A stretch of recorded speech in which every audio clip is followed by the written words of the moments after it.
Good evening, everyone. Welcome to our webinar on treatment for varicose veins and ThermaVein. My name is Vicky and I'm hosting this session.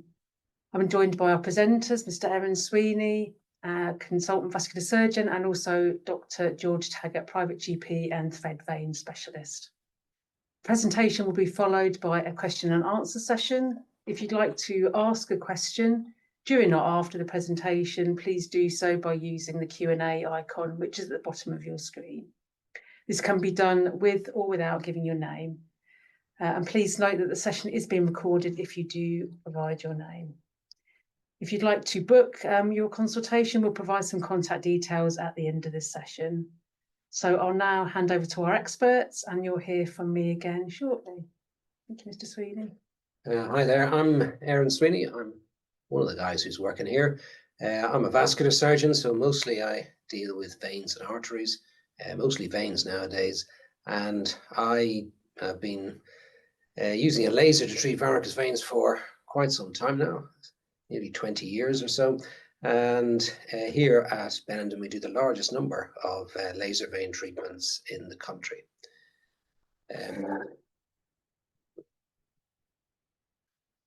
Good evening, I'm George Taggart. I'm a GP and I've been practicing in East Sussex since 1999.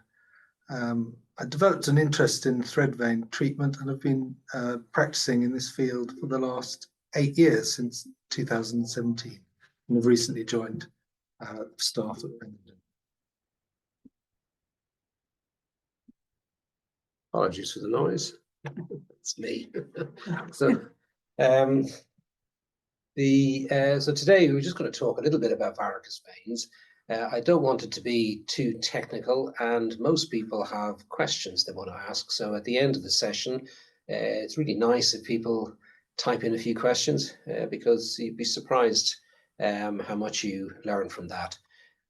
So what I'm going to do is just tell you a little bit about what varicose veins are. There's a few grades that people sometimes talk about. I'll tell you a little bit about what's involved in a consultation. We'll talk a little bit about what treatment options are available to you. We're pretty realistic here about what results to expect. And then Dr. Taggart's going to talk about thread vein treatments and some of the new stuff that he's up to. But our last bit will be a question and answer session, which is really the thing that most people get most of their information from.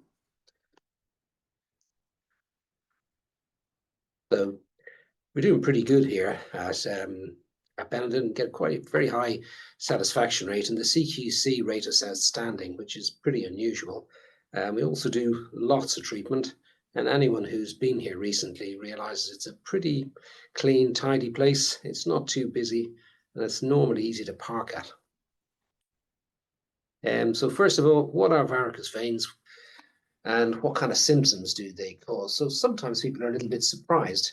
Insurance companies often think of varicose veins as a cosmetic problem, but I would say that the vast majority of people who come to see me have had varicose veins for at least 10 years. They normally have other things going on in life and don't have any desire for an operation.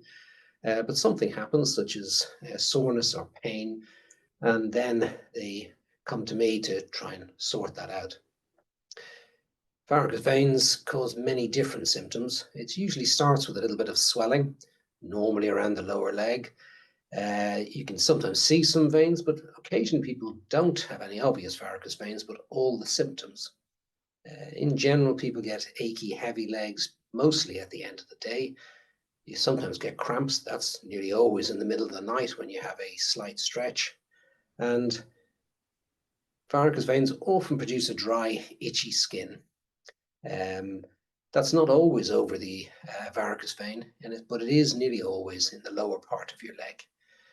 So I won't be too technical about varicose veins, but just to say, I tell most people to think of veins like a Christmas tree. You've one main vein running up the inside of your leg, that's called your deep vein. And then rather like a Christmas tree, you've loads of branches coming in and joining that deep vein. The big branches are nearly always draining muscle. They're surrounded by muscle, so they can squeeze blood uphill. But the problem veins are skin veins. You have hundreds of these. And many millions of years ago, when we were walking on all four legs, those veins were draining it almost horizontally. And because we decided to stand up, it stretched them a little bit and made many of them vertical. So they need little valves to keep everything going uphill. And those valves are really flimsy. They break easily. And once they break, they don't recover. And it is those valves, when they fail, allow blood to pour back down the leg. They fill up the veins and finally fill up the little veins on the surface and start to give you some symptoms. So there are different grades. We talk about grades 1 to 4. Grade 1 are the relatively small veins. They don't usually cause pain, but they do cause a lot of distress and can be cosmetically very unappealing. The second ones, you can probably feel them. They generally don't cause pain again. Grade 3 is normally when they start to be visible on the surface, and that normally gives people some ache or discomfort, and they're normally the type that I treat. Grade 4 is when they start to give you grief with your skin. So that's when skin becomes inflamed and sore, sometimes changes color, and those veins medically, I would say, need to be treated. And a quickie on that one side, that's just when things go wrong and your skin can become ulcerated. I don't want to scare you into having something done. Ulcers are reasonably rare and they don't occur overnight. People who know they have varicose veins and have symptoms related to their varicose veins very rarely get an ulcer because they know what's going on.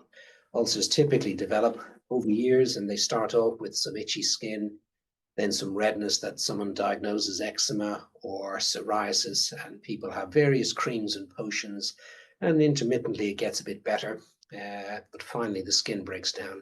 But that whole process takes many years, and it's really sad because it can be stopped long before it gets there. With regards to consultations, when you come to Benenden, you see one of us. So I would see you, take a history, examine your legs. I do a scan called a venous duplex ultrasound in clinic, so you don't have to come back for any extra scanning. And I draw everything for you, tell you exactly what's available to you. And if you want to go ahead and book, you can do that on the day, but no pressure is put on you to do that. And I give you all your options, including the option of not having treatment and what to expect. In particular, I don't like pressurizing people into having something done. In terms of varicose veins treatments, well, years ago, people used to strip veins, and most people are very familiar with that. And that's where you do a cut in the leg, disconnect the vein from the deep vein, you put a wire down the inside of the vein, that's called a stripper, and you pull the veins out.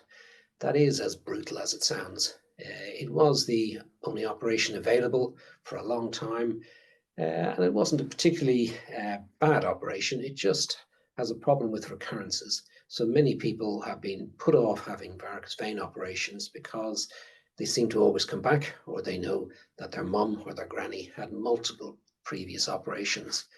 That's not really the case anymore. Normally nowadays we treat veins with something we call minimally invasive treatment, but essentially you thread something up the inside of the vein. And here it's mostly a laser. This picture is, just to orientate you slightly, it's the inside of a right leg. It's quite a slim leg. And just to orientate you, there's a vein running down the inside, and that's showing a laser up the inside of the vein. So lasering is not like James Bond, where we, with a laser beam from the outside. Laser energy is actually heat. So what we do is thread a small laser up the inside of the vein, and rather than doing a cut and pulling everything out, you leave the vein in there, you laser the inside lining of the vein, essentially you're burning it. And when you do that, the vein shrivels up and disintegrates over a few weeks. I normally do that under a local anesthetic, but you can choose to have it as a general anesthetic. There's no pressure put on you one way or the other. But around about 90% of people have it under local, and I would say most people think of it as equivalent to a dental appointment. When I'm doing that procedure, I have an ultrasound scanner in my hand, and I'm basically keeping an eye on exactly where the laser fiber is throughout. I'm usually chatting to you as well. There are quite a few different types of treatment. So sometimes you can think that one is better than the other, and you can broadly divide them into three. So there's a stripping type operation, and most people don't do that anymore. It has very poor results. The second treatment is injecting some kind of chemical, and that can work pretty well for smaller veins. It's an excellent way of treating cosmetic small veins. It works for some larger veins, but I found that it didn't work very well, and it had a high recurrence rate. So I tend not to use foam sclerotherapy for most veins, but I do use it when people have recurrent varicose veins, especially if they've had stripping done before. There are other newer treatments such as ThermaVein or even injecting superglue. I tend to shy away from those because they are injecting stuff that probably shouldn't be there. And when you see the results of laser treatment, you realize that it's a very safe and effective way of treating the vein. Laser treatment is one of the heat treatments. So there is another treatment where you use electricity. That's called radio frequency ablation, and people even use a microwave. All of those treatments are equally good. They all look pretty similar. And although some might produce less bruising in some research papers, essentially they all work equally well. So this is a picture of someone who's had just a laser treatment to the vein that's running down the inside of their leg, which is the commonest vein to go wrong. And this is a bit of an idealized picture. So on the left, it's what most people come to me with veins that look like that, with a little bit of swelling and some pain. If you laser the vein and don't remove any other veins, so that's a treatment called phlebectomies, the veins will reduce in size, and over a 6-week period, they usually look pretty good at the end. This is the kind of treatment I do for people who really aren't too fussed about the cosmetic appearance. They really want to get rid of the pain or the swelling or the ache, and it works well. It's a very low risk to you. It is a little uncomfortable afterwards, but most people are back to normal after a few weeks. Although for the first few days afterwards, I think it feels as if you've exercised a little bit too much. And so just in summary there are many different treatments for veins. Here I tend to laser veins, but I do the other treatments as well. I find most people have it under local anesthetic, but you can have a general anesthetic if you wished. I don't like pressurizing you one way or the other. And I think I usually caution people because when you look at the internet, everyone who has a varicose vein operation has a marvelous operation that was pain-free and life was perfect afterwards. And I would say the vast majority of people who have a varicose vein procedure have had varicose veins for a while. They're not having it done necessarily for cosmetic reasons. It's usually because the vein is big and painful. And so afterwards, it feels as if you've pulled a muscle or exercised a little bit too much. Most people would have some kind of painkiller for the first few days afterwards. And although you'd probably work from home the next day, most people, if they commute, would take a few days off. But it is much better than the older procedure, but of course you may not have had the older procedure. So from your point of view, having a varicose vein procedure, I think it takes you 2 or 3 weeks to get back to full speed, for example, back in the gym and doing your normal daily activities at full speed. I'll pass you over to Dr. Taggart.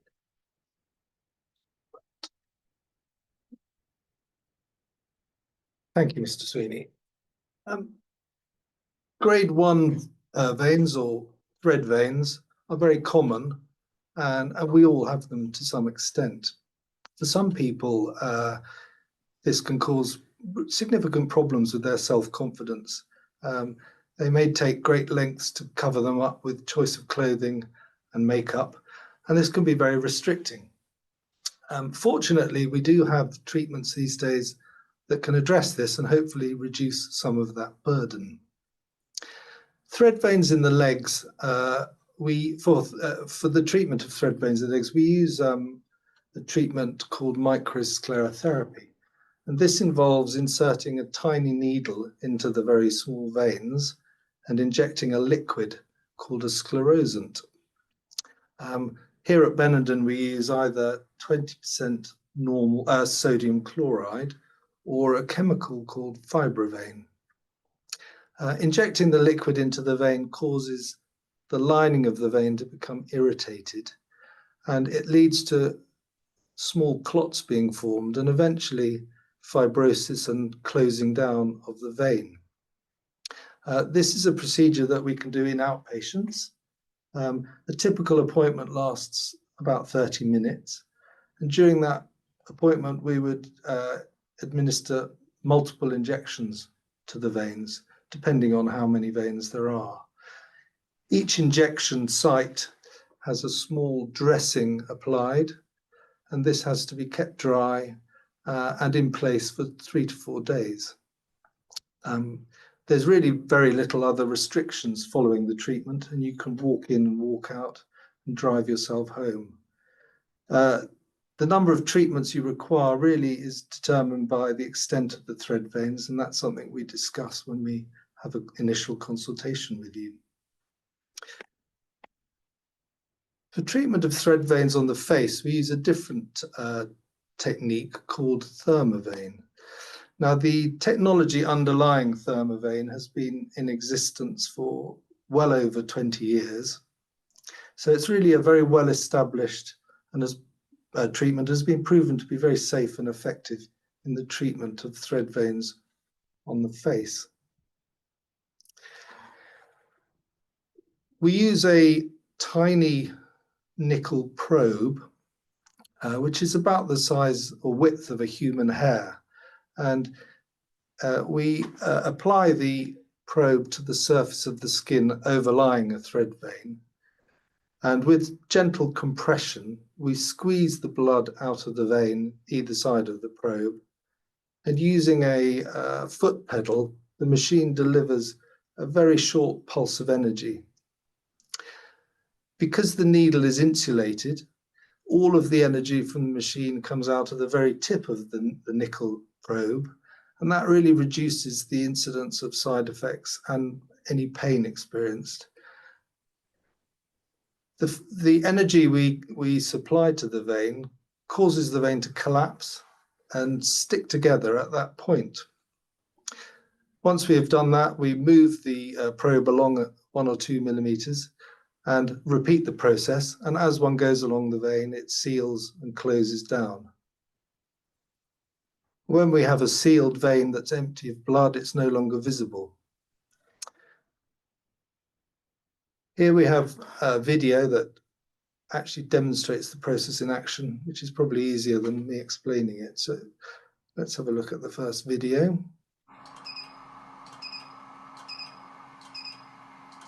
See the vein disappears as it's going along. Each of those noises is an impulse of energy from the machine. After it's complete, the vein has disappeared. We have another video. If you look at the lower 2 veins on the screen, these are the ones going to be treated. Again, the practitioner is going to move along the course of the vein, sealing it as they go along.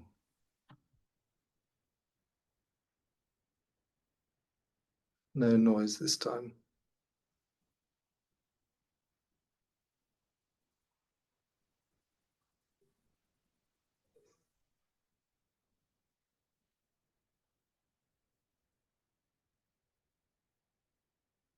So as you can see, once the area has been finished, the vein has disappeared from sight. The vein is still there. It's just, as I've said, empty of blood and has been closed together. One of the issues with thread veins is that they are part of the vascular system, which is under a degree of pressure. So blood is trying to get back into that vein, and inevitably some blood does that. So treatment is generally part of a course of treatments. We can't guarantee veins disappear in one session, so we have to repeat the procedure, and an average course of treatment would be 2 to 4 treatments. It's a particularly effective method of getting rid of the purple and red veins that we commonly see on the nose, chin and cheeks. These pictures demonstrate before and after treatment. Because we are introducing energy and heat into the skin doesn't particularly like that. and there's a degree of inflammatory reaction. The skin goes a little bit red and puffy after the treatment, and this can last usually 1 to 3 days, sometimes up to a week, but very rarely 2 to 3 weeks, but that would be a very rare occurrence. At the points of where the treatment has been administered, you sometimes get little crusts or scabs of blood, but these rub off after 2 or 3 days. As I've said, it is a course of treatment. We wouldn't repeat the treatment within 28 days, and that allows the skin to completely heal and the patient to decide whether they need more treatment or not. Usually on the face, we would be treating 2 to 4 times.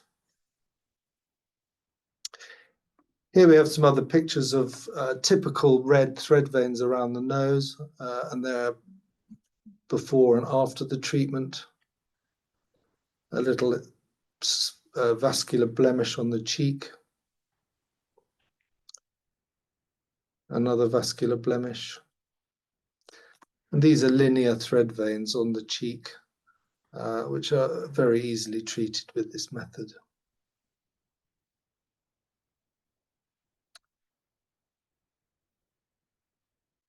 Okay, thank you. Okay, thank you both very much for that interesting presentation. We're now going to take some questions. So first question is from John, and John asks, and I assume this is relating to varicose veins.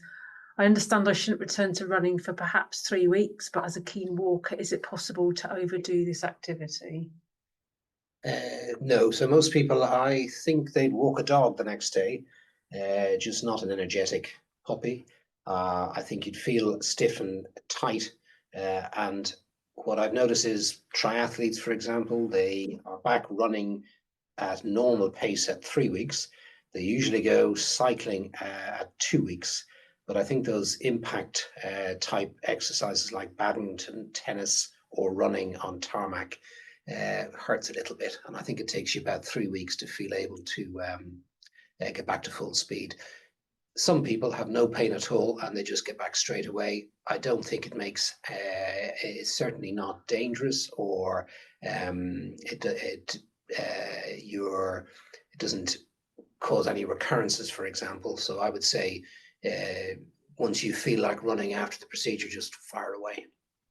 Great, thank you. And John also asks when he can return to driving. So driving is interesting. So if you have a general anaesthetic, we normally say wait 2 days. If you have your right leg treated, I normally say wait until you're absolutely sure you can do an emergency stop. And if you drive an automatic car, probably the following day you could drive if you have your left leg treated. The reason why we're a bit careful about getting people to drive straight away is that you can occasionally feel unwell after having procedures. Sometimes people get a little stressed and you can even faint. So most insurance companies don't like you to drive home after the procedure. And I'm always worried that you're not able to do an emergency stop because of a bandage I put on. So I ask you just to be a bit sensible. But most people after 3 or 4 days, they're back driving their car if they wish. Okay, hope that was helpful for you, John. Next question is from Jocelyn, and Jocelyn asks, can a laser be done on a patient who has had heart valve replacement surgery and is on anticoagulants? I know that previously going through from the top, it wouldn't necessarily work due to potential scarring around the heart being in the way of the laser. Okay, so the answer to that is that yeah, it's fine doing lasers even if you're on anticoagulants.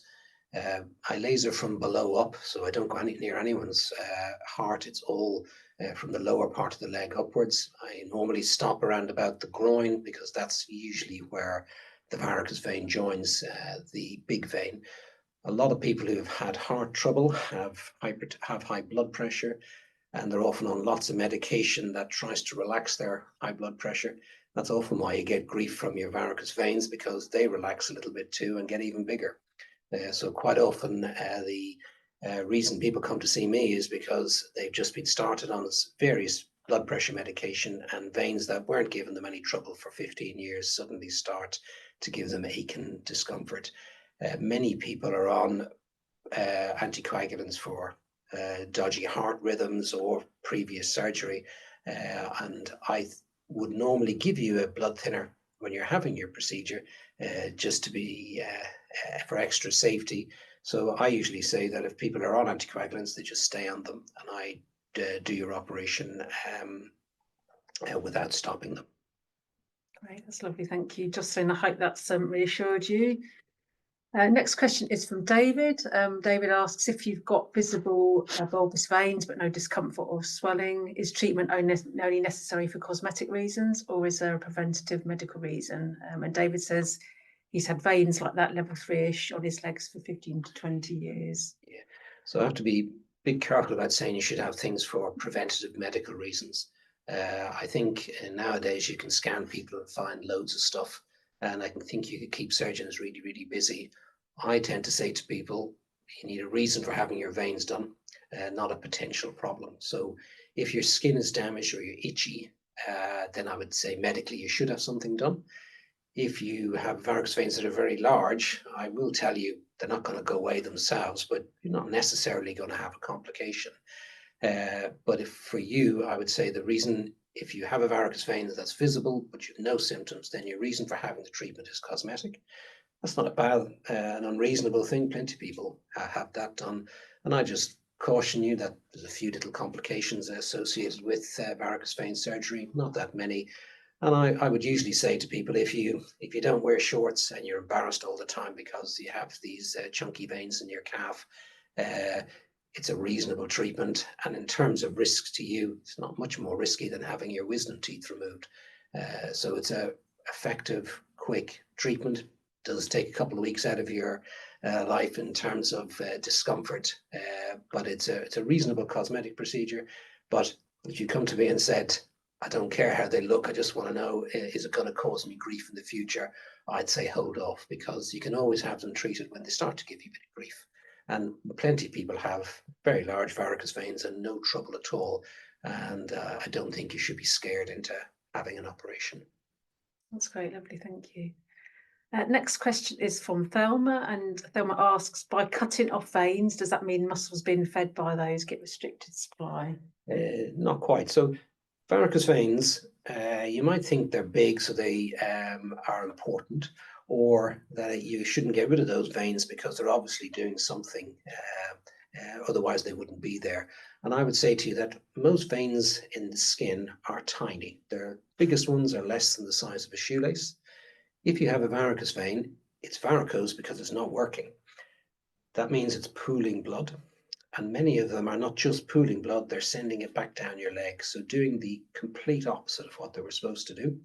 All the other veins in your leg are trying their best to get that blood back up towards your heart. But sometimes they get a bit overwhelmed, and that's why you end up getting dilated veins and skin that becomes irritated. So when you think of removing a varicose vein, sometimes people think that you're damaging your circulation. You're not really doing that. When you get rid of a varicose vein, you're getting rid of a vein that's doing the complete opposite of what it's supposed to be doing. And all the other veins nearby essentially have a little bit of a holiday, because now they're just doing their own work, which is really just draining about a teaspoon of blood per minute. It's a tiny amount flows through the skin. Okay, lovely. I hope that was helpful, Thelma.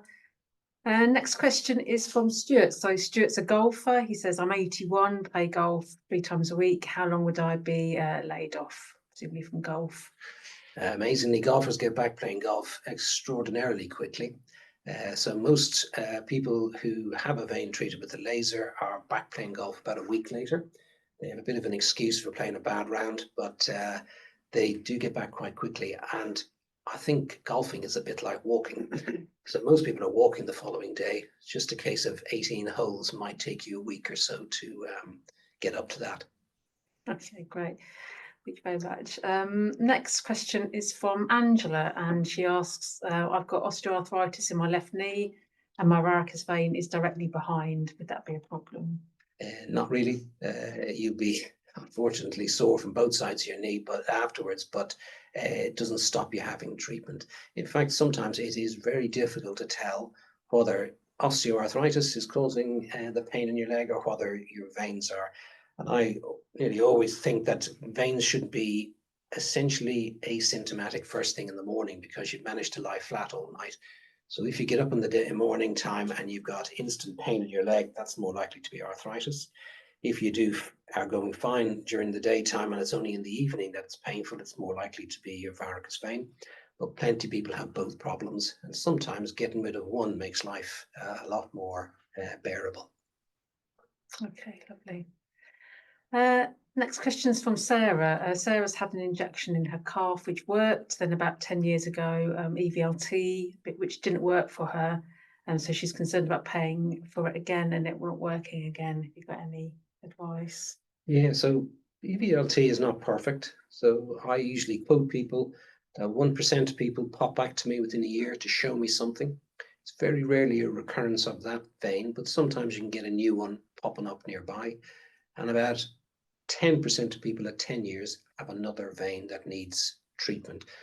Varicose veins, it's not just one vein that goes wrong. You do have you're predisposed to getting varicose veins in your legs. So quite a lot of people, if you're 18 and you have a varicose vein, unfortunately, you're going to have trouble for the rest of your life. Not necessarily yearly operations or anything like that, but you're certainly going to have recurrent problems. If you're 60 and you've never had any trouble before, I don't think I'll ever see you again after having your vein treated. With regards to recurrences and following EVLT, what can happen is if you've had your veins stripped before and then you come and have your veins treated with the laser, the reason you're getting recurrences is because of the original stripping operation. And sometimes if you have a varicose vein injected, that's not necessarily a brilliant way of treating them. And sometimes it kind of half treats them, and it makes it very difficult following that to get a good result that will leave you forgetting about your veins forever. So in general, if you have your veins lasered for the first time, nearly always that's the end of your problem, although 10% might pop back in 10 years. It's nearly always with a vein on the other side. So from your point of view of paying for your veins, I would say you do need to be a little bit careful. I would never tell someone that that's you done and dusted. You'll never be back with any vein problems.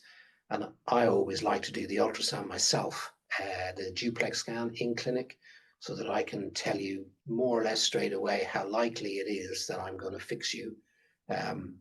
Because sometimes it's very obvious to me that the problem that's with the person's veins is going to be an ongoing problem.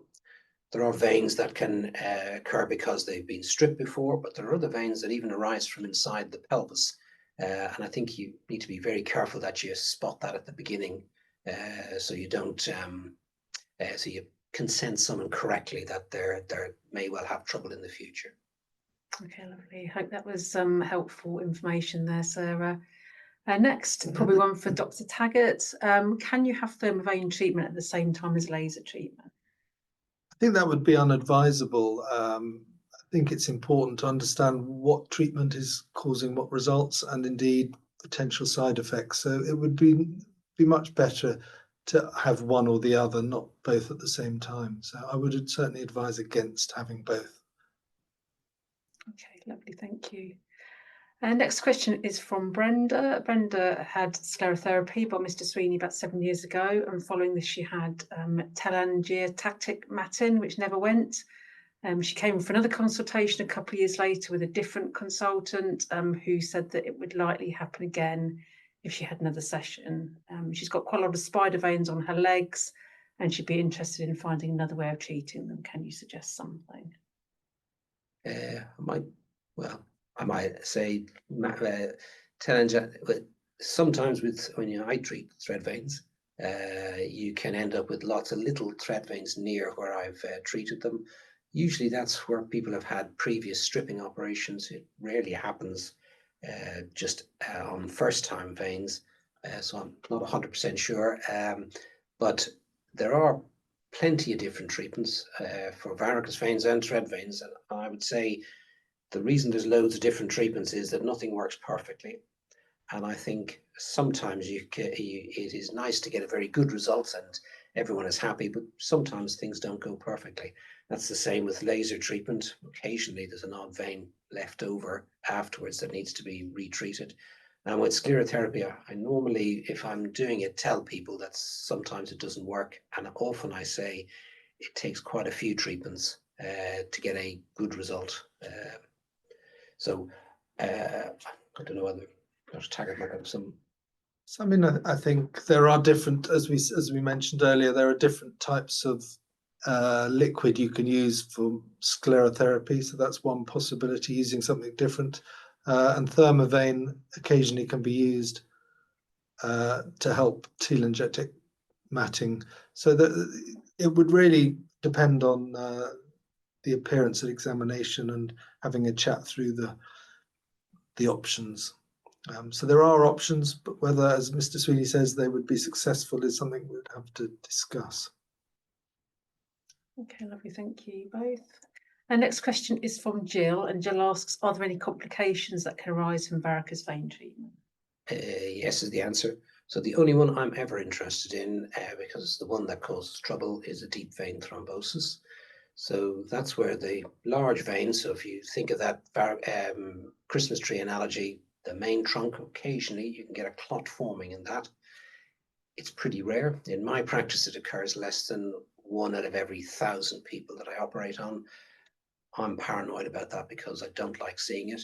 I like people who have their veins done to have them done, walk out the door, and a few weeks later forget that they've ever had anything done. I try to minimize that by giving you a blood thinner on the day of the procedure. It's a drug called Clexane, and I like you to be up and moving and mobile. And here, both I and the nursing staff are very keen that you're out of bed, walking around at your normal, in your normal way. That can just be around the house, etc. Because once you're out of bed after a vein operation, your risk of a DVT is tiny. All other complications from a varicose vein surgery are relatively small and easily fixed. So occasionally, I don't get every single vein, but I can treat that when you see me in outpatients afterwards. Sometimes they can be a little more painful than I'm expecting. I like to get you back quick then and change your medication to make sure you're not sore. And sometimes the bruising takes a little longer than you'd expect to settle. So people can get a type of skin staining, particularly if you have very nice olive skin that tans easily. And sometimes that can take a little bit longer to settle. When you see me in outpatient, if you see me for a consultation, I go through that in some detail with you. I try not to scare you because for most people, varicose vein surgery is relatively straightforward. But I do mention all the things that can potentially go wrong. But thankfully, they are really rare. And vein surgery, for the most part, is pretty straightforward. Although, as I mentioned earlier, it does take about 2 weeks of a leg that's a bit sore and achy. Okay, lovely, thank you. I hope that was helpful, Jill. So you kind of alluded to this earlier, but is there any benefit in having earlier surgery for veins rather than later? Maybe. I think if you get them early, you're unlikely to have any complications. They're a little bit easier to deal with when they're smaller, but nobody really comes to me the first time they see a varicose vein. They nearly always wait years. And it doesn't really, from a surgical point of view, it's much the same whether I do them on year 1 or year 10. I think some people suffer a complication where the vein clots off, and that's a thing called thrombophlebitis. So phlebitis is inflammation, and your veins, if you think of them as a slight balloon, they can stretch and stretch, but then eventually they don't stretch no more and they start to split. That splitting forms a little clot inside, and your body hates clots. And it tries to dissolve the clots, so you get swelling near that area. But because veins are slightly leathery in texture, it takes a little while for them to dissolve, which is why anyone who's had a dose of thrombophlebitis knows that it takes 4 to 6 weeks to settle, and it is really painful. Okay, thank you. We'll do a couple of questions on foam sclerotherapy now. So could foam sclerotherapy cause problems with the veins nearby by putting more pressure on them? Not really, but just remember that foam sclerotherapy is me injecting a chemical to try and block off veins or irritate them so much. So they do go quite hard, and your body then tries to help me in dissolving the veins. So you do occasionally get some redness nearby. So it doesn't necessarily put more pressure on the veins nearby, but you do get swelling, and so it is a bit painful nearby. And then another one, I've had thread veins on my legs treated once by sclerotherapy. I didn't see any difference. Is there a more effective treatment now, or did it not work because it was just one treatment? Yeah, I suspect that would be because you only had one treatment. We always recommend or always advise people it's going to be more than one treatment. There are various reasons why it may not have worked. As we mentioned earlier, the veins are under pressure and there is a degree of reopening of some veins. So it usually involves a course of treatment, and almost certainly because you only had one treatment, if it was done successfully in the first place. Okay, thank you. Next question, kind of mentioned this already, but this is from Christina. So Christina's got a few veins in her left leg which are getting more lumpy. She's also got osteoarthritis in her left knee and the pain's getting worse. Swelling started 4 weeks ago. How does she tell if it's down to her veins or arthritis? She's been sent round in circles regarding who to see to decide. Yeah, bit difficult. I would say that it's sometimes really, really difficult to work out the difference between arthritis and vein pain. It's often the case in people who have sciatica or backache with pain radiating down their legs. It can be a bit of a nightmare trying to work out. So I would say that if you were able to put a compression stocking on, that normally gets rid of vein pain, but it's sometimes really difficult to put a compression stocking over arthritis in your knee. So knee arthritis is a problem. The fact that the swelling only started 4 weeks ago, that is unlikely to be varicose vein related. Veins are usually something that takes years to develop. The swelling is there for ages, whereas arthritis, which many people talk of arthritis, but they don't really know what it is. If you think of arthritis as where your joints should be super duper smooth, where two bones come together, arthritis is where the edges get a bit rough and you get a few spiky bits. And quite often you just, by doing one particular movement, you can just irritate that spiky bit, and that produces swelling as your body tries to fix that area. So I think swelling that occurs for a short period, I think that's probably going to be our arthritis, but it can be really difficult to tell. Veins, if they're giving you loads of grief, are usually tender when you touch them. So if the pain is directly over the vein, much more likely to be the vein. Okay. Christina's posted a follow-up question. She says she's also got Crohn's disease. Is varicose vein treatment okay for her? Yes, fine. You'd be amazed at the amount of people who get treated for their veins. Sometimes people think, is there an age limit? No, 96 was the oldest person I did.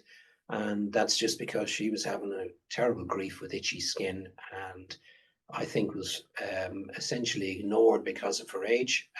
And as I say to people who are 90 coming to me, well, if you're fitting well at 90, you're probably going to make 100 and something. So 10 years with a sore leg seems pretty miserable to me. So I generally encourage people to have veins fixed based on if they're getting trouble or it's sore. Okay, I hope that's helpful, Christina. Next question is from John. John says he's had a couple of instances of phlebitis. Will having treatments done prevent reoccurrence? Usually it does. If you think of phlebitis is usually the last little bit of vein starts to clot off, but usually you've got a little pipe underneath leading to the deeper vein, and that stays open and keeps on allowing blood to pour back up onto the surface. So that's often the reason why you get a single dose of phlebitis, you get over it and then you get it back again. Just never seems to be never ending. So I normally would do a little scan, see where that phlebitis is coming from. And it might be something really simple. You just pop a little laser in and stops all that phlebitis from occurring. Okay, lovely, thank you. Question from Philip. Philip asks, how would I know which treatment will be best for my veins? There are several options with different consultations fee listed, but which consultation do I book? And that's from Philip in sunny Enniskillen. Okay. Yeah, most people I laser their veins. I very rarely strip them, and I almost never do foam sclerotherapy unless I have to. So usually I can tell from within a few seconds of starting your scan whether you're suitable for a laser. You can pretty much tell you that straight away. all the different treatments, as I say, that they really come down to whether you inject a chemical into a big vein, which I tend not to do, or whether you stick a laser up or one of those heat treatments, and they all work reasonably well. And the second bit really, which is Dr. Taggart's area, is whether the smaller cosmetic ones on the surface, and that's, I think, a completely different kettle of fish. But from a treatment point of view, I usually tell you straight away what's the best option. And I would say for first-time varicose veins, it's almost always a laser, with a few nit and nicks in the skin called phlebectomies. That's great, lovely, thank you. Next question is for Dr. Taggart. So can you perform ThermaVein treatment on red veins on legs? You certainly can. I mean, thread vein is generally for the tiny purple and red veins. Anything that's blue means it's a larger caliber vein and has more blood. So thread vein is not effective for larger veins. But for tiny veins above the ankle, we can use thread vein, certainly. But it tends to be less effective on larger veins. And in the legs, the veins are under slightly more pressure.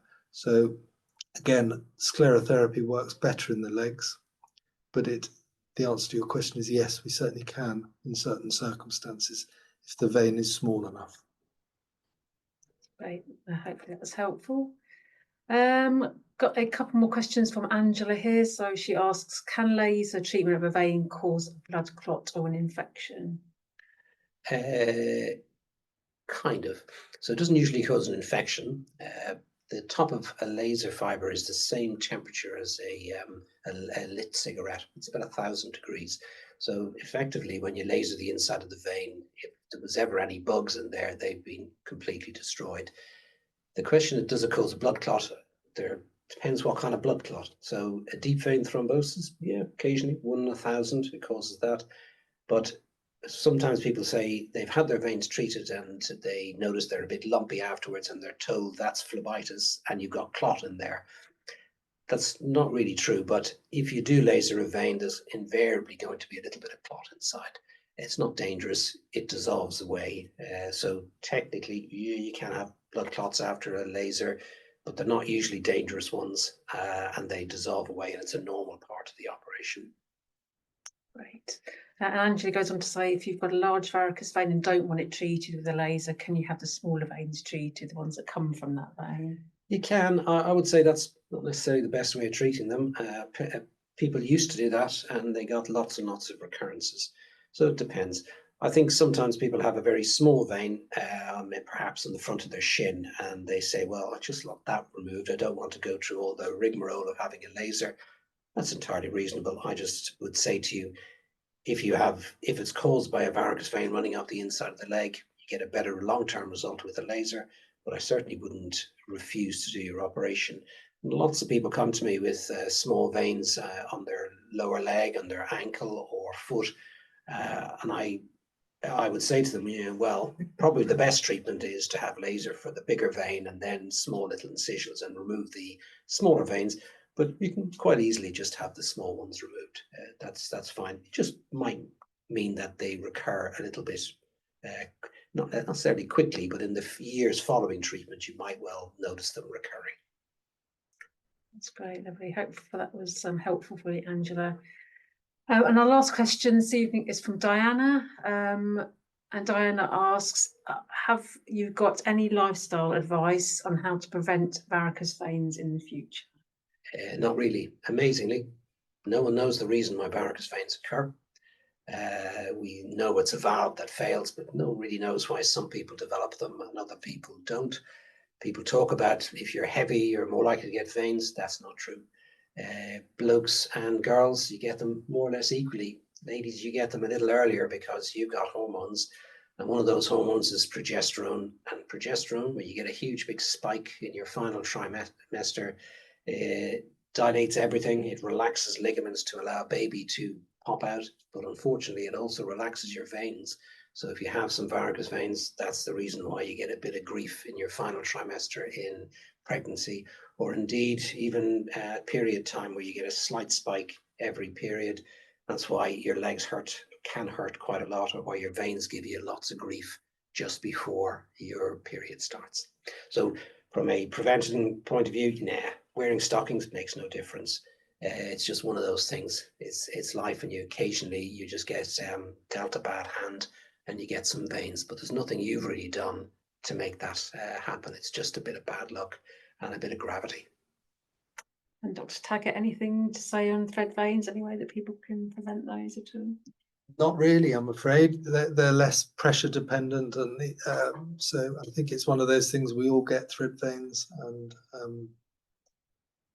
again, compression really doesn't make any difference, unfortunately. Otherwise, no one would have them, I think. So I think it is one of those things. It's more genetic than anything we do ourselves.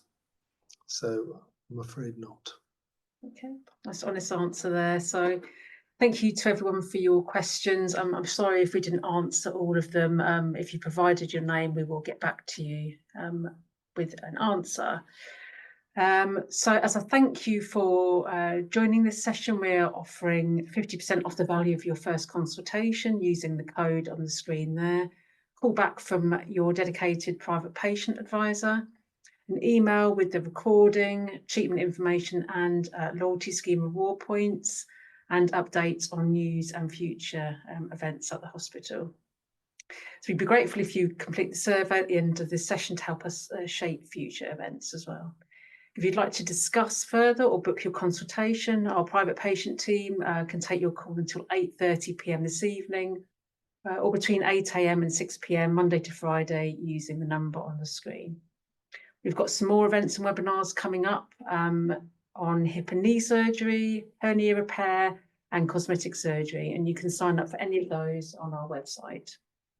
So on behalf of Mr. Sweeney and Dr. Taggart and the expert teams here at Benenden Hospital, I'd like to say thank you very much for joining us tonight, and we hope to hear from you very soon. Thank you and goodbye.